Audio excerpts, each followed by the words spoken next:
지난 시간에는 물속 생명들에 대해서 알아봤죠. 근데 오늘은 비가 와요. 그래서 저는 지금 유기농 농사를 짓고 있는 하우스에 나와 있어요. 그래서 유기농 농사를 짓기 때문에 농약을 치지 않겠죠. 그래서 하우스 안에 무수한 풀들이 이렇게 자라나 있거든요. 그래서 하우스 안에는 어떤 풀들이 자라고 있는지 작은 풀꽃들에 대해서 오늘은 알아보려고 해요. 예쁜 꽃들이 아주 이렇게 많지요. 근데 어떤 꽃들이 이 하우스 안에서 어떤 역할을 하는지 알아보겠습니다. 자, 하우스 안인데 이렇게 예쁜 꽃들이 아주 많죠. 이 지금 보이는 예쁜 보라색 꽃은 갈퀴나물이라고 하는 식물이거든요. 그런데 여기에는 이 농사 짓는 분들이 이거를 일부러 하우스 안에다가 심어서 기르는 거예요. 그래서 얘는 콩과 식물이기 때문에 이 콩과 식물은 땅을 기름지게 만들어요.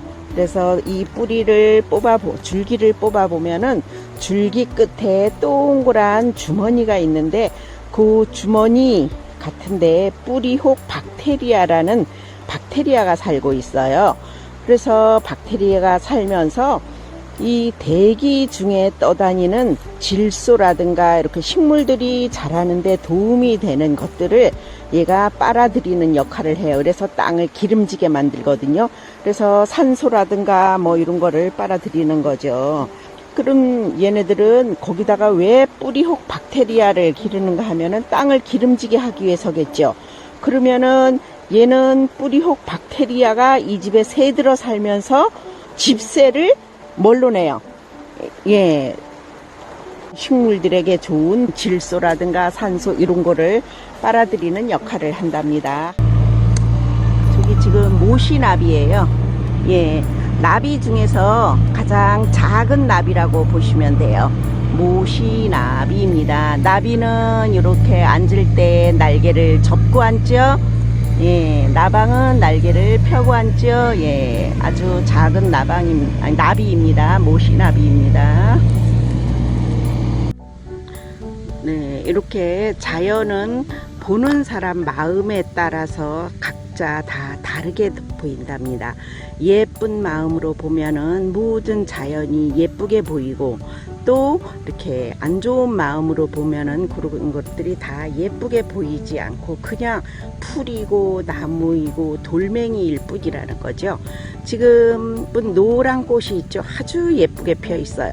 이거는 우리 친구들이 많이 봤을 텐데 가까이에서 이렇게 안 보고, 얘는 키가 작아서 아주 무릎을 접고 앉아서 봐야지 예쁘거든요. 여기는 지금 유기농 농사를 짓는 하우스 안이에요. 하우스 안인데 이렇게 노란 꽃이 펴 있는데 얘는 요즘 이 잎이나 꽃 같은 걸 따서 꽃밥도 해 먹고요. 또 잎은 따서 샐러드 같은 걸로 해 먹어요. 샐러드를 해 먹고 그래서 직접 재배도 하고 이러는 곳이거든요. 여기는 재배하는 곳은 아니고요. 지금 요 주인을 만나서 아우 꽃이 예쁘네요 했더니 아우 저 풀 때문에 농사를 못 짓겠어요 이러더라고요. 이게 보는 이의 마음에 따라서 다르다는 거죠. 저는 이렇게 보니까 아주 예쁘다 하지만 농사 짓는 분들은 저 풀 때문에 도대체 농사를 못 짓겠어 이렇게 얘기할 수도 있잖아요. 근데 얘의 이름은 괭이밥이라는 이름을 가진 풀이에요. 괭이밥은, 괭이는 옛날 사람들이 고양이를 보고 괭이라고 불렀어요. 그래서 고양이 밥이라는 뜻이죠. 그러면은 고양이가 얘를 먹는다는 뜻일까요? 고양이가 얘를 먹지는 않아요. 고양이가 얘를 먹지는 않는데 왜 고양이 밥이라는 이름이 붙었는가 하면은 얘는 제가 샐러드도 해먹고 꽃밥도 해먹는다 그랬죠. 식용이 가능한 거예요. 그래서 얘를 잎을 따서 직접 먹어보면은 새콤한 맛이 나거든요. 이 새콤한 맛은 산성 성분이 들어있다는 거예요. 그래서 우리는 사람들은 배가 아프거나 이러면은 약을 먹고 병원을 가요. 그래서 배 아픈 거를 달래는데 이 고양이는 배가 아파도 약을 먹을 수가 없고 고양이 엄마 아빠가 병원을 데려가지도 않아요. 그래서 고양이는 스스로 해결을 해야 되는데 어떻게 하냐면은 배가 아플 때는 우리 친구들이 엄마 배 아파 이러면 혹시 엄마가 매실차를 타주든가요? 매실도 산성이에요. 근데 얘도 새콤한 게 매실 맛처럼 새콤하거든요. 그래서 고양이가 배가 아프면은 주위를 둘러보고 막 왔다 갔다 하면서 이 풀이 있으면 이 풀을 뜯어 먹는데요. 그러면은 고양이 배 아픈 게 낫대요. 그래서 사람들이 보니까 고양이가 얘 풀을 뜯어 먹고 있는 거예요. 그래서 고양이가 쟤를 먹네? 쟤가 고양이 밥인가? 이래서 고양이 밥, 즉 괭이밥이라는 이름이 붙었어요. 근데 어때요? 노란 게 별처럼 예쁘죠. 예, 그리고 우리 친구들이 이렇게 꽃이 없을 때는 이 잎만 보면은 사람들이 이거 토끼풀인가? 이렇게 생각하기도 해요. 그런데 토끼풀하고는 전혀 달라요. 여기에 잎을 모양을 한번 볼까요? 아주 하트 모양으로 됐어요. 잎 하나하나가 하트 모양으로 돼 있죠? 하트 모양으로 돼 있고요. 꽃도 이렇게 예쁘게 생겼어요. 노란 게, 그쵸? 예쁘게 생겼죠? 꽃도 이렇게 생겼고요. 이렇게 괭이밥이라는 식물인데 이렇게 성분이 많은 식물입니다. 우리 몸에 아주 좋은 식물입니다. 이 괭이밥은 새벽에 피었다가 오후가 되면은 꽃잎을 이렇게 다물어요. 지금 아까 핀 거는 활짝 오전에 제가 찍었거든요. 근데 요거는 지금 오후에 찍었더니 이렇게 꽃을 다 다물고 있답니다. 이렇게 했다가 내일 다시 피겠죠. 네, 이렇게 지금은 꽃잎을 닫고 있습니다. 지금 앞에 보이는 요 풀은 쇠뜨기라는 풀이에요. 쇠뜨기라는 풀인데 얘는 지금은 이제 얘는 포자로 번식하거든요. 고사리나 이런 것처럼 버섯처럼 포자로 번식하는데 그 포자는 지금 보이지 않네요. 이른 봄에 포자가 먼저 올라와요. 먼저 올라와서 얘가 가루가 다 날아가면은 이제 수정이 되면은 땅 속에서 얘가 이렇게 올라옵니다. 올라오는데 얘는 쇠뜨기라는 이름은 소가 잘 뜯어 먹는다. 이래서 얘가 우리가 소고기 이렇게도 말하고 쇠고기 이렇게도 말하죠. 이렇듯이 쇠뜨기, 소가 잘 뜯어 먹는 풀이다. 이래서 쇠뜨기라는 풀이 붙었는데요. 얘가 이렇게 생겼는데 여기 잎을 이렇게 줄기를 똑 뜯으면 줄기가 이렇게 딱 뽑혀요. 줄기가 이렇게 뽑히는데 여기 뽑힌 곳에다가 다시 이렇게 끼우면은 그 선이 있어 가지고 다시 얘가 쏙 들어가거든요. 그래서 요런 거를 이용해 가지고 과학자들이 얘를 보고 발명한 게 바로 레고입니다. 레고를 이 쇠뜨기 풀 같은 식물에서 보고 이렇게 개발을 했대요. 이 자연은 알고 보면은 온통 과학이에요. 과학이 다 들어있는 풀이고요. 여기에 저기에 얘의 포자가 있네요. 포자를 한번 보여드릴게요. 여기 보이시나요? 여기 지금 포자가 다 날아간 거거든요. 예, 포자가 이렇게 다 날아갔어요. 그래서 이른 봄에 얘가 포자만 쫙 있는 데 가면은 조금 징그럽게 생겼어요. 그래서 얘를 옛날 사람들은 뱀 대가리, 이렇게도 뱀 머리처럼 생겼다. 이래서 뱀 대가리라는 이름이 붙었기도 했대요. 근데 얘를 농사 짓는 분들이 얘가 밭에 한번 들어오면은 얘를 어떻게 할 수가 없어요. 뽑아도 계속 번식이 되거든요. 얘가 포자로 번식하기 때문에. 그리고 뿌리가 끝이 안 보여요. 뜯으면 뚝뚝 잘리기만 하고 뿌리가 전체 뽑히지를 않기 때문이에요. 그래서 이 농사 짓는 분들 밭가에 가면은 얘가 굉장히 무성하게 자라죠. 그리고 어린이들이, 우리 친구들이 한번 얘 지나가다가 있으면은 얘를 뜯어가지고 한번 레고처럼 이렇게 맞추면서 놀아도 좋은 놀이가 될 것 같습니다. 쇠뜨기였습니다. 여기에는 우리 친구들이 다 아는 꽃이 있네요. 그쵸? 예, 다 봤죠? 이름도 다 알죠? 얘는 민들레입니다. 민들레라는 식물은 우리 친구들이, 우리나라가 원산지는 아니지만은 우리나라에 워낙 흔하게 많이 있는 식물이라서 누구나 다 아는 식물이에요. 근데 민들레 여기 보면은 밑에 노랗게 이렇게 꽃이 펴 있고요. 요거는 씨앗 주머니죠. 요거 해갖고 유치원 때 이렇게 후루룩 불어봤죠. 부르면은 날아가죠. 근데 우리 친구들이 여기 꽃이 몇 송이가 피어 있나요? 한 송이, 두 송이, 세 송이, 네 송이, 다섯, 여섯 송이가 피어 있나요? 얘는 꽃이 이게 한 송이가 아니고요. 여기에를 이렇게 따보면은 씨앗이 나오죠. 선생님 손에도 지금 씨앗이 3개가 있어요. 그러면은 3송이인 거예요. 여기에 씨앗이 이렇게 날아가려고 하고 있는데 바람만 조금 불면은 금방 날아갈 것 같아요. 여기는 아마 100송이든 몇백 송이가 될 거예요. 그죠? 예, 이렇게 몇백 송이. 그래서 우리는 민들레 여기 한 송이가 아니고 요거 안에 꽃잎 하나하나가 한 송이에요. 그러니까 우리가 한 송이라고 생각하는 거 안에는 몇백 송이의 꽃이 있는 거죠. 근데 이 민들레 보면은 꽃도 있고 꽃씨도 있고 여기 꽃이 진 것들도 있고요. 여기에 새로 나오는 여기에 보면은 꽃 봉우리들도 이렇게 이제 있죠. 그러니까 이 한 이렇게 무더기 안에 씨앗도 있고 꽃도 있고 여기에 이렇게 꽃 봉우리도 있고 다 있어요. 그러니까 피고 지고 계속 피고 지는 거예요. 이 민들레는 우리나라 토종 민들레는 이렇게 미색이에요. 흰색 민들레라는 뜻이거든요. 흰색 민들레는 우리나라 토종인데 우리나라 토종 민들레는 1년에 봄에 꽃이 한 번만 펴요.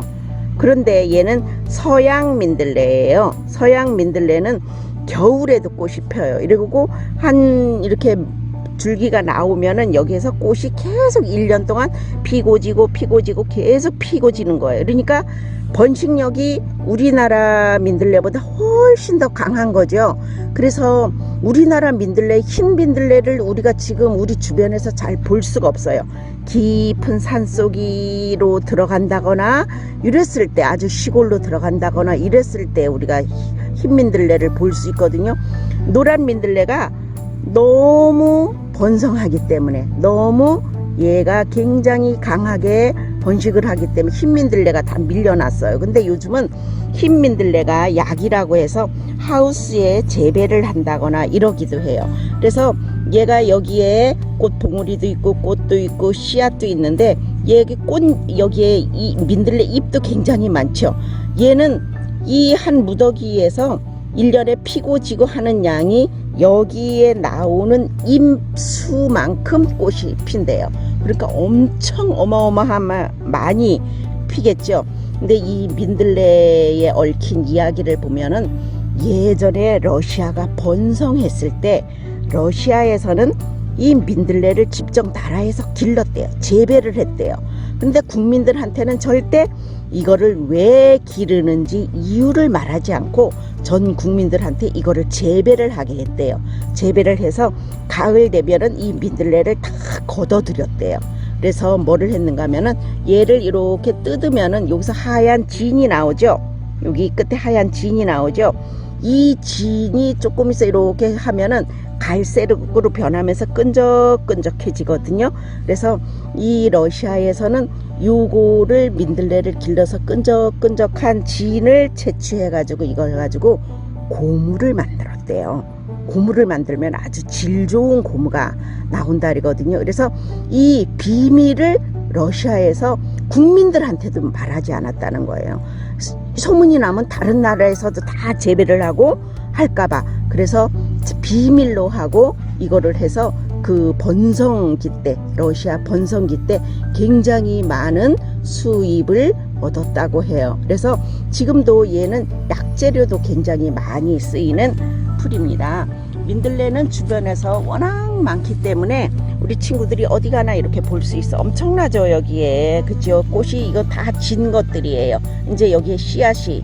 근데 요 꽃이 있고 꽃대가 올라올 때는 키가 작은데 얘가 꽃이 이제 씨앗이 날아갈 때는 쭉 올라가요. 키가 커져. 그래서 바람에 멀리까지 날려보내기 위해서 얘네가 이렇게 씨앗 때는 쭉 올라온답니다. 씨앗이 날아가고 남은 부분이 어때요? 뭐같이 보이나요? 압정처럼 보이지 않나요? 예, 압정처럼도 보여요. 얘를 이렇게 잘라가지고 이렇게 한번 이렇게 돼 있죠. 그러면은 여기 구멍이 이렇게 있죠. 요거를 피리도 불어도 되거든요. 선생님이 한번 불어 볼게요.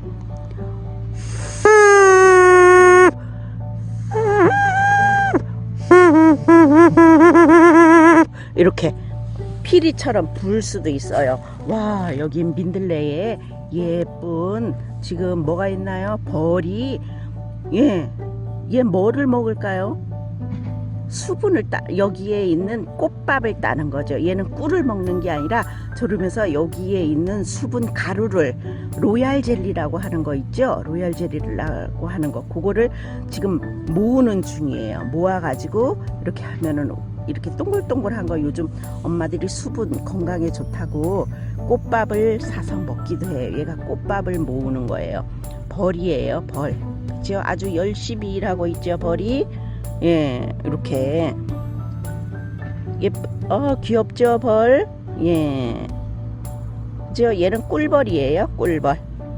벌도 종류가 굉장히 많죠. 말벌 뭐 이런 거 있는데 얘는 꿀벌입니다. 아, 어디론가 날아가네요. 예, 민들레가 아주 많은 곳에 지금, 여기도 밭이에요. 농사 짓는 분 밭가에 지금 이렇게 와 있습니다. 민들레였습니다. 우리 친구들 불고 싶지 않나요? 저 씨앗 유치원 때 많이 불어봤죠? 예, 많이 불어본 씨앗 민들레. 예, 민들레입니다. 민들레입니다. 여기 식물, 또 새로운 식물이 보이죠. 얘는 아직까지 키가 좀 작네요. 그죠? 그리고 꽃이 아직 없어요. 그렇지만은 얘는 우리 지금 환경 지표 식물로, 그것도 환경 지표 식물 중에서도 방사능 지표 식물로 아주 이름이 나 있는 닭의장풀이라는 풀이에요. 닭의장풀이라는 거는 꽃이 피고 나면은 그 꽃 모양이 닭의 벼슬, 닭벼슬 봤나요? 닭벼슬. 예, 머리 위에 이렇게 빨갛게 서 있는 거, 그거를 닭의 벼슬이라 그래요. 그래서 개처럼 생겼다고 해서, 닭의 벼슬처럼 생겼다 해서 닭의 장풀이라는 풀이거든요. 그러니까 닭의 장풀이라든가 뭐 달개비, 이런 게 거의 달개비과에 속하거든요. 이런 거는 방사능 이렇게 지표식물이라 그랬죠. 그러니까 그 원자력 발전소가 있는 곳이라든가 이런 데는 방사능이 새어 나오면 안 되겠죠. 그래서 방사능이 새어 나온다 그러면, 얘는 꽃이 피면은 아주 남색, 예쁜 진한 하늘색이라 해야 되나, 아주 남색 꽃이 예쁘게 펴요. 예쁘게 피는데 방사능이 새어난다거나 얘가 방사능에 노출되면은 그 꽃 색깔이 약간 핑크빛으로 변한대요. 그래서 얘는 이렇게 방사능 지표 식물로 굉장히 유명한 이렇게 식물이에요. 그래서 얘만 그런 게 아니라 자주 달개비라고 하는 또 식물이 있거든요. 자주 달개비라든가 닭의 장풀, 그런 것들이 다 그런 성분을 가지고 있는 환경 지표 식물 중에서도 방사능 지표 식물입니다. 닭의 장풀이었습니다. 예, 선생님이 지금 하나 뽑아봤어요. 그랬더니 뿌리가 이렇게 돼 있죠. 예, 뿌리가 돼 있고요. 뿌리가 얘는 깊게 들어가지 않아요. 그래서 뽑으면은 이렇게 쑥쑥 잘 뽑히는 식물인데요. 닭의 장풀.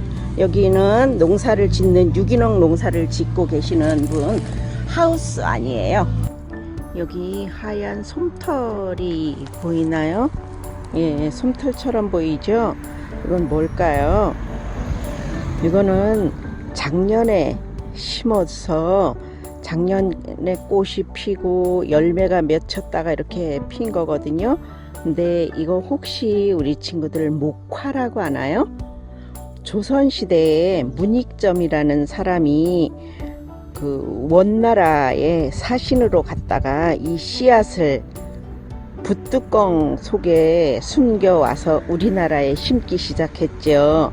그래서 우리나라에 전파된 목화라고 하는 거거든요. 목화라고 하는 식물인데 요 목화를 요렇게 솜처럼 생겼어요. 그래서 요 안에 씨앗들이 이렇게 들어 있거든요.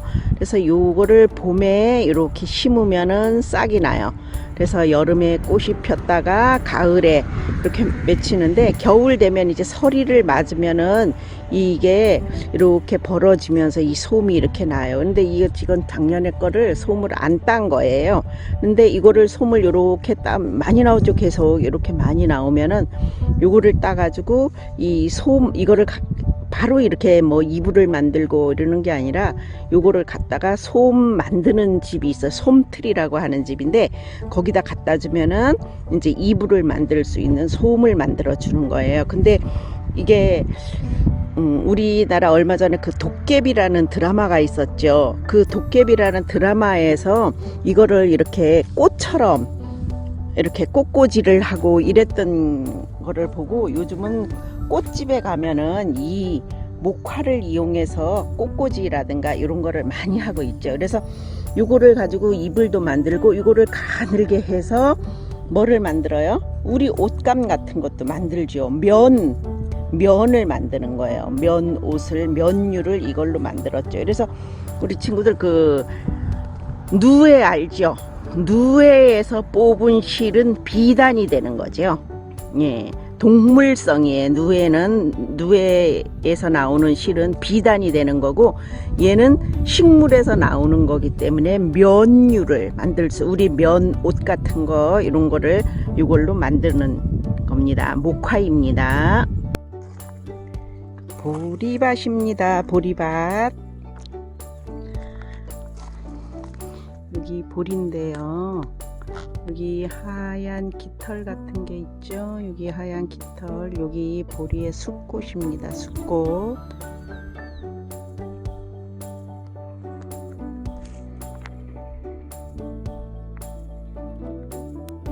우리 친구들 하우스 안에서 예쁜 꽃들을 많이 보았나요? 예, 평소에 우리 친구들이 잘 알고 있는 꽃들도 있었고 또 처음 보는 꽃들도 있었죠. 예, 이렇게 하우스 안에서 살지만은 이 식물들이 우리와 같이 숨쉬고 이렇게 공존하고 있는 식물들, 지구상에서 우리와 같이 공존하고 있는 식물들이었습니다. 이렇게 예쁜 꽃들을 보면서 우리 친구들 마음도 예뻐졌으면 좋겠습니다. 자, 오늘도 수고하셨습니다. 다음에 또 만나요.